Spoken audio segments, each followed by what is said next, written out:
नमस्कार युवा मित्रांनो.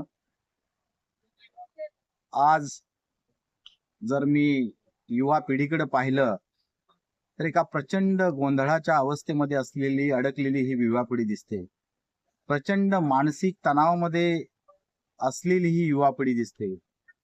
स्वतःकडून स्वतःच्या असलेल्या अपेक्षा आणि त्याचबरोबर त्याच्यापेक्षाही जास्त पालकांच्या असलेल्या अपेक्षा, या सगळ्याचं ओझं घेऊन आजची तरुण पिढी ज्यावेळी पुढे जायचा प्रयत्न करते त्यावेळी ती कुठेतरी कमी पडते असं दिसते.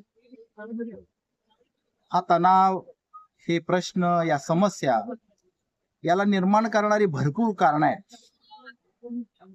ती वैयक्तिक, कौटुंबिक ते सामाजिक, यापासून ते अगदी वैश्विक, जागतिक आणि राष्ट्रीय स्तरावरची ही कारण आहेत. आपलं दुर्दैव असं आहे की या तरुणाईला, ज्याच्यामध्ये अफाट ऊर्जा भरलेली आहे, तिला आशेचा किरण दाखवणारे व्यवस्था आपल्याकडे नाहीये. एखादं तंत्रज्ञान असं नाही. तंत्रज्ञानाची एवढी प्रगती झाली आज, पण वरच्या दिशेने, सकारात्मक दिशेने जाण्याच्या ऐवजी बऱ्याच गोष्टी समस्या निर्माण करणाऱ्या, गुंतागुंत वाढवणाऱ्या आजच्या तंत्रज्ञानानं बनवलेलं. हे सगळं का होतंय